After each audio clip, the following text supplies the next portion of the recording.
Welcome to the Consumer Rundown podcast, your destination for the people, companies, and trends transforming today's consumer market. We are your hosts. I'm Penny. And I'm Dimitri. On today's special episode of the Consumer Rundown podcast, we are joined by Nate Rosen to talk about the trends and the news going on in the world of consumer. Nate, great to talk to you. Thanks for joining us. Before we do a deep dive, do you want to do a quick introduction of yourself? Sure, happy to. So my name's Nate Rosen. I am the founder and writer of Express Checkout. It's a weekly newsletter covering the weekly news of the world of commerce, CPG, retail, e-commerce. My full-time job, I'm chief of staff at Agile Media Group, which is a data-driven out-of-home truck-side advertising company, which is always a mouthful to say, but also very fun. That's a great intro. You mentioned that you have a newsletter. Tell us more about it. When I got started in the CPG space, one of my goals was just to read. So I started to gather a lot of news sites and places where a lot of news was shared, and also places where insights were shared as well through various means. So through Twitter, through communities like Startup CPG, through Snackshot, through Thing Testing, through a variety of other sources, and built this repository of key information about the space. It eventually expanded beyond just food and bev to beauty, wellness, hard goods, soft goods, supply chain, e-commerce enablement companies. And while I've been a grossly online person, I've started to realize that a lot of people were heavily indexing, at least on like Twitter and LinkedIn, on a couple news stories throughout the week. And I felt like a lot of people were missing very interesting, albeit smaller stories across the world of commerce. And these stories I felt were very important to a lot of different people, from investors to founders to different operators throughout the space. And I wanted to share that. I wanted to share that more broadly because I felt like these stories were going unheard and needed to be discussed. So to start, I did a couple Twitter threads for a couple weeks, got a lot of good feedback from that, but always with the goal of starting a newsletter, with the notion of curating everything in the space into one direction. Originally, I was just going to do CPG news, but realized that, one, my passions lie within CPG, but also beyond CPG in like, okay, what is Walmart doing with their distribution centers? What is FedEx doing? Like things that interact with the world of CPG and consumer brands, but aren't necessarily about CPG and consumer brands. So started a newsletter called Express Checkout. Shout out to my friend Scott Howard, who came up with the name. He's an investor in the space and is very good at naming, surprisingly. I think it's like perfect, rolls off the tongue. It's very, very appropriate for what I'm talking about. So started the newsletter in November 2022, pretty much in the same form that it's always been since the start. I think the first 3 weeks was a little bit different, then I've slowly reformatted it to something that makes sense. That's the most digestible that I could make it. Each issue is about 2,500 to 3,000 words long, and it's a mix of my own thoughts, my own opinions, things I've done throughout the week, and then broken out into CPG and consumer news, retail news, supply chain news, e-commerce news, any raises throughout the week. And then it covers interesting articles, videos, podcasts that I've listened to. And then there's a trend section. And then after that, and the final section is things I've tried. Usually it's food. Sometimes it's wellness. Sometimes it's a t-shirt company. Mostly it's food and bev. That's where I got my start. I think it's a great resource. I read it every week, and I highly recommend it to everyone I meet within the space. Luckily, there's a lot of people who read it every week, which I'm very grateful for. Let's dive in. What are the big stories that people are talking about? I think one that definitely shook a lot of people is Haus, the low-alc aperitif brand, is back. It was acquired by the Naked Market, which owns brands including Rob's Backstage Popcorn, which is the Jonas Brothers popcorn brand, and Flock Foods, and a variety of other CPG companies. So they acquired it, and they relaunched with just 3 of their previously best-selling products. They're going to be continued sold D2C, but they're going to start expansion to retail, which is really smart because the brand previously was not really into retail or food service. They were mostly a D2C brand. Retail, food service, that's the way to grow. That's where the money is. So I'm excited to see where that goes. Excited to see that brand come back too. I thought it was an interesting brand. Helena and Woody, the founders of that brand, built something really powerful. I'm excited to see it back. And to give our listeners a bit of a background, Haus launched in 2018 and was very successful. It's one of the first brands to focus on that low alcohol segment of the market. By the time it shut down in August of last year, it had raised roughly $8.5 million. And I believe one of the reasons it did shut down was because Constellation Brands had committed to funding its Series A, but pulled out last minute. What do you think happened to the business? Part of it was probably the pandemic. It saw some rise pre-pandemic, and then obviously with the pandemic, it was really hard to do retail, it was really hard to do food service. So D2C was the way to go, but D2C for beverage is expensive. It's very hard. You're shipping heavy liquid in glass bottles across the country that have beautiful packaging, beautiful aesthetics. That costs a lot. So there might be something there in terms of just like the cost of D2C beverage, let alone alcohol.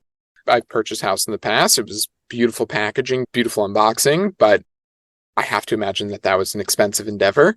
And making that pivot to retail and food service, especially in the pandemic, it's hard.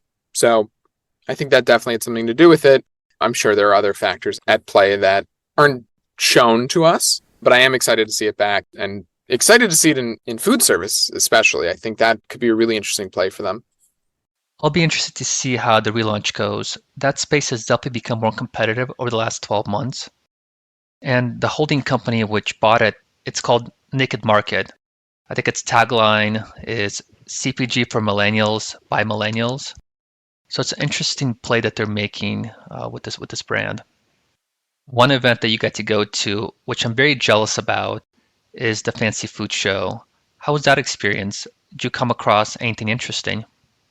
So I came across a bunch of interesting things. I think what I would say the most impressive product that I came across was off-piste plant-based jerky. I think I'm saying it right. It's a ski term, apparently. I learned that after the fact. It's a brand out of Utah. They make plant-based jerky. It is, the reason I say it's the most impressive is because the texture and taste was like almost 1-to-1 with like a good jerky brand, like a Field Trip jerky, for example. I was really impressed with how they made it. I love jerky, but to be honest, I haven't been able to find a good one that's plant-based. What was the main ingredient of this one?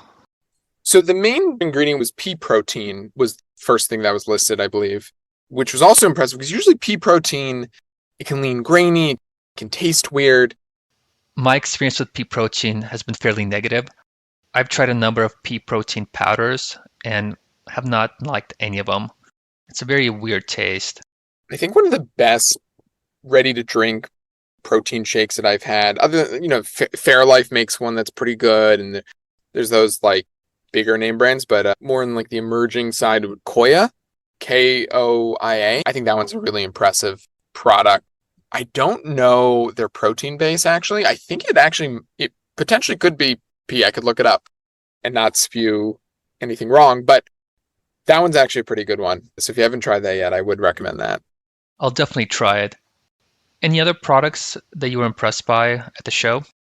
There's this brand called Armored Fresh, which makes almond milk-based cheese. They had another very impressive product. It's essentially a Kraft single cheddar cheese slice, which I tried a grilled cheese that they made on site with that product. Very good. Tasted like I was eating Kraft. It's very impressive. But they also had what I would call weirdest product. They had this box of cubed cheese and they had a blueberry flavor. Wasn't the best, and it was just kind of odd, but their other product, I think their sliced cheese was excellent and very impressive, especially for a plant-based cheese. The one story I definitely want to talk about, and this has been fairly controversial, is Blake Lively's Betty Boo's launch. What do you think about it? Yeah, Blake Lively, who founded Betty Buzz, which is marketed as an NA spritz, basically a flavored seltzer, a flavored tonic. She came out with a alcoholic RTD vodka-based drink, and Blake Lively doesn't drink, and a lot of people thought it was hypocritical of her to come out with a boozy RTD when she doesn't drink. I understand that argument. I don't know if it's totally fair. It makes sense as a line extension. She's still leveraging her own clout and namesake. I definitely wish that she partnered with Ryan Reynolds on Aviation Gin to do a Betty Buzz Aviation Gin RTD. I know they've partnered in the past a little bit in some co-marketing activities, but I think it would have been really cool to have a co-branded RTD with Betty Buzz and with Aviation Gin. Also, the name Betty Booze, it's fun, playful. I really like the name too. It's fun, it's catchy, rolls up the tongue. And I was really surprised that it has created so much controversy. For me at least, you can separate her lifestyle choices with her business decision making. She's not preaching that consumers shouldn't drink because she doesn't drink. But with this product launch, she's trying to meet a real market demand. And this extension really does make sense. I think it would have been worse if she came out and said, I'm going to start drinking, but only drink this product. Also, she didn't come out with like a craft, a distilled spirit. She mixed vodka and her NA spritz. That doesn't bother me. If she came out with a vodka, just a vodka, that would be a little bit odd. But she mixed Betty Buzz, which is essentially a flavored seltzer or flavored tonic, with an alcohol. That's less offensive than if she came out with bourbon, a gin, a vodka. There's art to it, there's craft. But if it's an RTD, you're just mixing vodka and seltzer. That's not an offensive thing. Although having said that, I think in her initial post, she said, I care about flavors and this product tastes great. And someone in the comments very smartly pointed out, but if you don't drink, how do you know about the flavors? How do you know it actually tastes great? That's really funny. She should be called out for that. Or her marketing team should be called out for that. I think in the end, a week from now, most consumers are not going to remember this. And most consumers probably don't even know she doesn't drink. They'll see it in their liquor store and be like, oh, this is Blake Lively's brand. I'll buy it. We're very tuned into this space, and I had no clue she didn't drink. We're at the beginning of Q3. We're halfway through the year. Fundraising within CPG has been down dramatically. But having said that, have you come across any interesting new fundraising rounds that have occurred? One that definitely comes to mind is GORGIE's $6.5 million pre-seed funding. According to the press release, the largest food and bev pre-seed fund raise ever. Which sounds right. 6.5 million pre-seed is a lot to raise. A lot when you just launched. Something else that really surprised me was that there was no venture capital money in this round. It all came from individual investors. That's interesting. I've tried the product. Good product. I've seen in retail. Seems to move. Good price point. Good flavors. And a great founder. The founder, she started, I believe it was called Lively, which has done very well. She had that network to be able to raise that amount for this brand, and good for her too. It's a tough environment to raise from. This raise was pretty recent. It's going to enable her to really do that retail push that they're clearly doing. It's clear to me that they're emphasizing retail over any online channels based off what I've seen, one here in New York, and just from what I've seen on their own channels. So I think it's interesting. It's a lot of money to raise right off the bat, but in food and bev, you need money to scale. If you really want to scale fast, kind of how you're going to do it. Having said that, it is a competitive space. How does GORGIE stand out?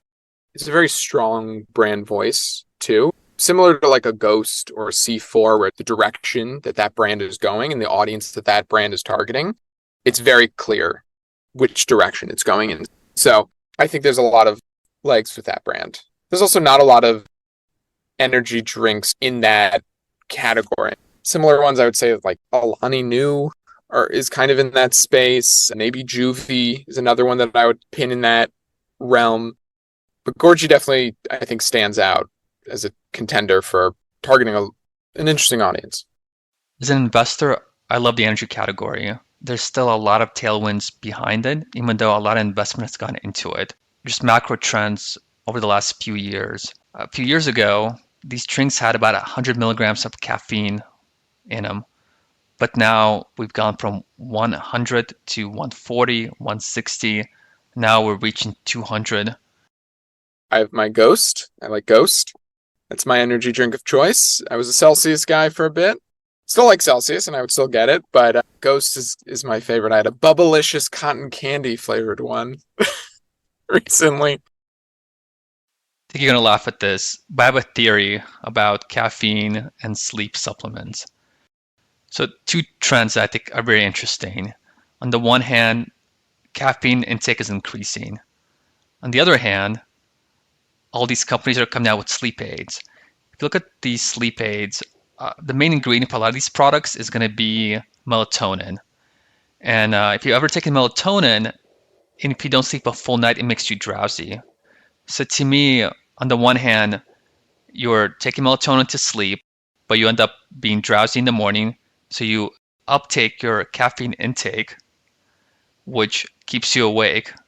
So it's a cycle that just keeps feeding on itself. So if you were a Ghost, you would sell a sleep powder, and you would continue to sell your pre-workout 300 milligrams of caffeine that makes you jitter, run off the walls. Then you're set. You got all corners. Then you have the branched chain amino acid powder for post-workout. Then you have the protein. You cover everything. You're just drinking function throughout the entire day. Exactly. Sticking with the caffeine theme, another company that raised quite a bit of money, around $7 million in the last few months, is Chamberlain Coffee.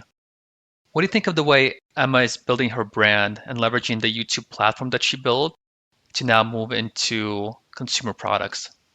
Clearly it's working. I think the second raise that they did, definitely like the hairs on my neck kind of raise, is a little skeptical on that one, but it seems to be working. And from what I've heard, they're selling really well online. They're moving products, and it aligns really well with Emma and her personal brand and her association with coffee, especially iced coffee, as she's been a creator on YouTube over the past couple of years.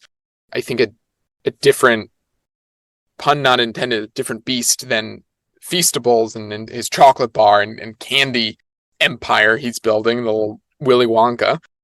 But coffee is a repeatable purchase. It becomes part of your routine. I think the one issue is like a lot of Chamberlain's audience is younger and they're not necessarily drinking coffee.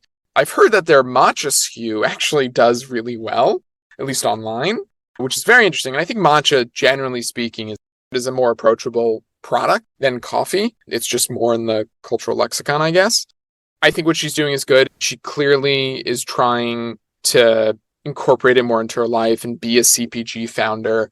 I had the pleasure of hearing her speak at Nosh Live about 8 months ago, and she was very enthusiastic about the CPG space, wanting to learn a lot, really leaning in heavily into meetings and conversations with the CEO, COO, and investors in Chamberlain Coffee. So there's clearly an appetite there to grow that business. I would love to see studies or something about the name itself. People recognize it. If more normal consumers recognize it, or maybe like my parents go to a store, would they buy that? Is the price point right for them? Is the branding right for them? Do they know who Emma Chamberlain is? I would say my parents are someone who buy a lot of coffee, buy a lot of coffee beans. They have a 16-cup coffee maker. Like, they're buying coffee. Would they buy this? Would they buy this over their Starbucks dark roast or their Zabar's pre-ground coffee or Café du Monde or Seattle's Best? There's another one. So I'd be very curious to understand what consumers think about that brand. It's clearly working. They are able to raise. Being able to raise doesn't mean the brand's working, but they're still churning things out. They're still doing collaborations with brands like Swoon, which I have had and does taste very good. I think she's leveraging her name in a good way, and it's cool to see that grow. I did learn recently that Chamberlain Coffee spun out of Bixby Coffee.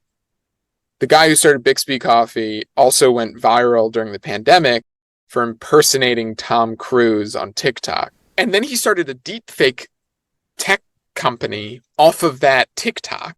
But he started Bixby Coffee, which helped build Chamberlain Coffee. Very interesting background to that whole thing. That is very interesting. Maybe one of our listeners will dig a little deeper into that one. But great investor base for Chamberlain Coffee, don't you think? Chamberlain has really good investors backing them. LA Libations, Blazer Capital, United Talent Agency. There's a lot backing that, and there's a lot of people who have a lot to lose. My suggestion to them, if I were to suggest anything, lean into coffee shops. I feel like it'd be really, and then like have Emma show up, have her do the thing. I think it would work really well. And maybe that's the direction they'll go going forward. Switching gears a little bit, another two brands I've been following pretty closely and their fundraising is a company called BetterBrand and Hero Bread. These are very similar companies. They're trying to reduce the amount of carbs in bread products. BetterBrand raised $6 million a few weeks ago, and then Hero Bread raised $15 million a couple of months ago, and both were valued north of $150 million, which was very surprising to me. I saw that BetterBrand is generating on a run rate basis about $1 million of revenue per month, which means the value came in at more than 10x revenue. Do you think these companies can live up to these high valuations? I think one of the interesting things about those is they offer a lot of true function for a lot of people. Higher protein, fewer net carbs, more nutrient-rich foods, fewer calories. People still want that. They want a truly better for you, more functional product that tastes and feels like the real thing. I have no doubt in my mind that people want better alternatives to the things they love. There's alternatives to chubby snacks. There's all these alternatives to milks, meats. There's now, I just got a plant-based sushi product that tastes like one for one with very good sushi. It's called Conscious Foods, Conscious with a K. It's out of Canada. So I think there's like just a big market for that. And then especially for like the health nuts of the world, the people who are running at 5:30 in the morning and then lifting for 3 hours, and they care about what they put in their body, how they put in their body, all that good stuff. There's also like that market, the high protein, low sugar snacks. So I think it all fits into that world. And that world also has always been here and is not going away. There's always been these like lower calories, better for you products, and also gluten-free, but they've never really been good. And these are coming out and they're saying, we're good. We are almost or are a one-to-one comp. You don't have to compromise. And that's the big thing. I think a lot of consumers don't want to have to compromise taste, texture, mouthfeel, and all that stuff for their health. I think that's a big trend. So I think that's why these have done so well. Also, like BetterBrand has like Alexis Ohanian and some other celebrities involved. Getting that in at least your initial rounds early on, you get some freedom to potentially have a higher valuation or something like that. We've seen that over and over with other brands as well. It doesn't necessarily mean it's a good company or a good product, but it definitely helps in terms of raises because people like that stuff. Hero in particular, I've seen them in food service establishments here in New York. I think Just Salad partners with them for their wrap product. For them, if they're pursuing food service, that's a great category for them to be in. Impossible grew their brand equity and their brand presence in food service because it gave them the credibility. I think that comes into play here. I think it's a bigger world than it looks just on paper at a raise announcement. One stat I did see that I think supports the valuation is the repeat purchase rate. For Hero Bread, it's about 70% in DTC and 50% in retail. And what that tells me is that there's a demand for these products and customers are loyal and will continue to buy them. That 70% repeat purchase rate, it means it's good. It means people like it. And it means like they don't feel like they have to compromise on taste to get something that's good and good for them. Another cool fact to note about BetterBrand, it's female founded. And this fundraise with a valuation of 170 million makes it the highest Series A fundraise ever. So it's really great to see female founders being so successful within CPG. Oh, 100%. Even GORGIE's another good example of that too. And Chamberlain Coffee. Well, Nate, it's been great to chat with you. If people are interested in subscribing to Express Checkout, what's the best way to do it? expresscheckout.co works. It'll bring them right to the subscribe page. And they can also find me on Twitter at Rosenzone. And now on Threads, Nate, I think it's __Rosen. I think it's 2 underscores. What's your impression of Threads? It's a very interesting platform. We'll see what happens with it. It feels sort of Clubhouse early days, which could be a good thing or a bad thing. Clubhouse got pretty bad. We'll see where it goes. And I'm also on LinkedIn. I think it's Nate Rosen, not Nathaniel Rosen, but you'll find me. We'll save that topic for another time. Thanks again. This concludes our interview with Nate Rosen. Thank you all for joining. Please subscribe for more episodes of the Consumer Rundown podcast and visit us at consumerrundown.com. See you next time.